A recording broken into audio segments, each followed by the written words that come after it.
Here's a question I get asked a lot. Is Deadpool a mutant? It has a really simple answer, actually. No, he is not. No. But maybe. Welcome to Comic Misconceptions, I'm Scott, and in the Marvel Universe, mutants are beings, usually human, who are born with a potential to naturally develop superhuman powers without any additional stimuli. They do this through the X gene, a genetic trait acquired through natural human evolution. And because they are genetically different than humans, mutants are actually classified as a subspecies called Homo superior, or more formally, Homo sapiens superior. So essentially, mutants are born genetically different than humans. Their enhanced genome allows for them to develop powers, abilities, or even just a unique appearance that the normal human genome cannot normally express. The key thing here is that mutants are born mutants. If a hero acquires superhuman powers and abilities through external means like cosmic rays, a gamma bomb, or a radioactive spider bite, then they are not mutants, but rather mutates. Same goes for Deadpool here. If you remember back to his origin, Wade Wilson was not born with any powers. He gained his healing factor to fight his terminal cancer via the Weapon X program. Yes, the healing factor was from Wolverine, who is indeed a mutant, but that doesn't make Deadpool a mutant. You need to be born with a mutation, not given one later in life.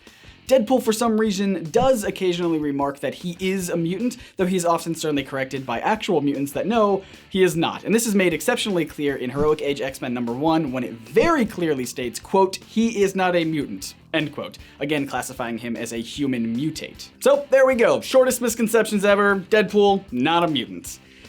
But, and stay with me on this one, what if Deadpool's cancer is a mutation? I know, but there might be some admittedly rather loose evidence to support this. Again, a mutation is classified by Marvel as, quote, genetic abnormalities which grants the subject abilities in appearance or powers beyond the normal variation expressed in the human genome. So we have our criteria. It must be genetic, and it must grant the subject some kind of trait that can't be expressed in humans. Let's see if his cancer matches these standards. First up, we need to find out if Deadpool's cancer is a part of his natural genetic code, the same way a mutation would be. In Deadpool #3 from 2009, we actually get our answer. Deadpool is fighting off against a scientist Skrull who has taken his genetic code and spliced it into Super Skrulls in order to give them Wade's healing factor.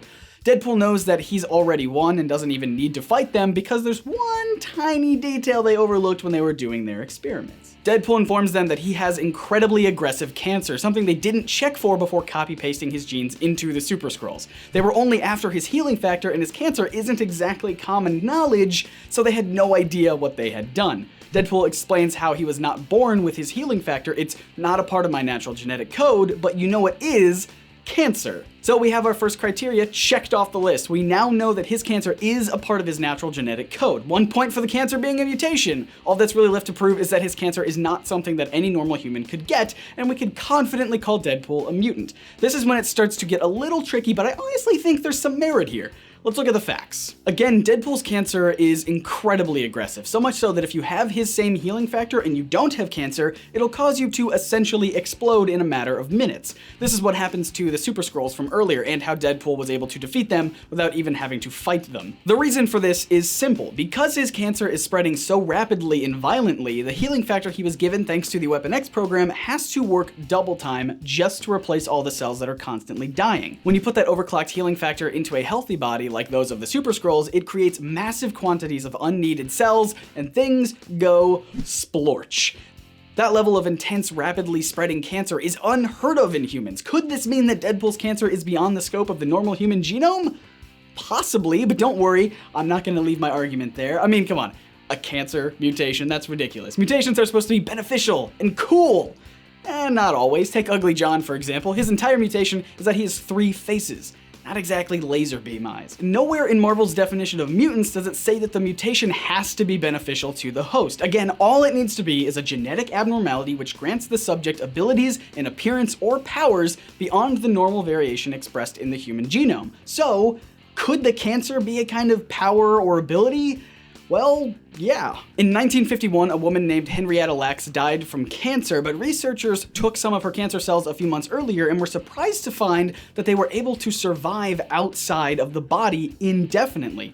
You see, normal cells in your body grow, divide to form new cells, and die at some point. With cancer, cells grow and divide, but they don't die. They grow out of control and invade other parts of the body. So while normal cells would have died after only a few days, the cells from Henrietta Lacks's body survived much longer. In fact, HeLa cells, as they were soon named, are still commonly used in cell research today over 60 years later. They've been immeasurably helpful in medical advances. They were instrumental in testing Jonas Salk's polio vaccine. Scientists have used them to study the effects of radiation and toxic substances. Plus, they were the first human cells to be successfully cloned. If Deadpool's cancer was a mutation, what if its benefit isn't to Wade himself, but to mutant kind, the same way that Henrietta Lacks's cancer cells weren't a benefit to her necessarily, but to the rest of us? His mutation would allow for his cells to survive in vitro so that they could be studied for centuries and hopefully progress scientific research for mutants. You might be thinking, well, if that's what Deadpool's mutation is for, then why don't they just give him a natural healing factor so he can live forever and be studied that way? Well, mutations aren't predictable, and they definitely aren't rational. Mystique doesn't have to be blue, Rogue's mutation doesn't have to hurt people when she absorbs their powers. Mutations are weird sometimes. And that comic I mentioned earlier that strictly states Deadpool is not a mutant, well, that was written from the perspective of Captain America, so who knows if he's being accurate or just going by the info he's gathered by others. Granted, this is all just circumstantial evidence, but it would be kind of a neat twist for the character if they revealed that he was a mutant this whole time. I'm sure there would definitely have to be a lot of retcons for certain events, but holy cow would it shake things up. It wouldn't be the first time Marvel decides to retcon an already established character as a mutant. Namor, anyone? And maybe this is why Deadpool has insistently referred to himself as a mutant. He can break the fourth wall and has shown that he's more knowledgeable about the real world than most other characters, so maybe he's well aware that he is in fact a mutant and he's simply trying to help the rest of us catch up. But hey, that's just a theory. A comic theory. Please don't sue me. What do you guys think? Is Deadpool simply a mutate as it's been established in the comics, or could he possibly be a mutant? Let me know your thoughts in the comments below, and please don't just write me off as some Deadpool fanboy in the comments. I really don't even like the character that much. I do think that it is simply interesting to think about. If you do like Deadpool, you might like a previous video we did wherein I discussed whether or not Deadpool really was created as a Deathstroke ripoff. The answer might actually surprise you. And if this is your first time hanging out with us here at NerdSync, consider subscribing to our channel. We make new videos every week that ask questions and make learning a little bit more accessible through the amazing world of comics. So make sure you hit that big sexy subscribe button so you don't miss out on anything. Once again, I'm Scott. You can find me on Twitter and Instagram, and I will see you guys on Friday for another video. See ya.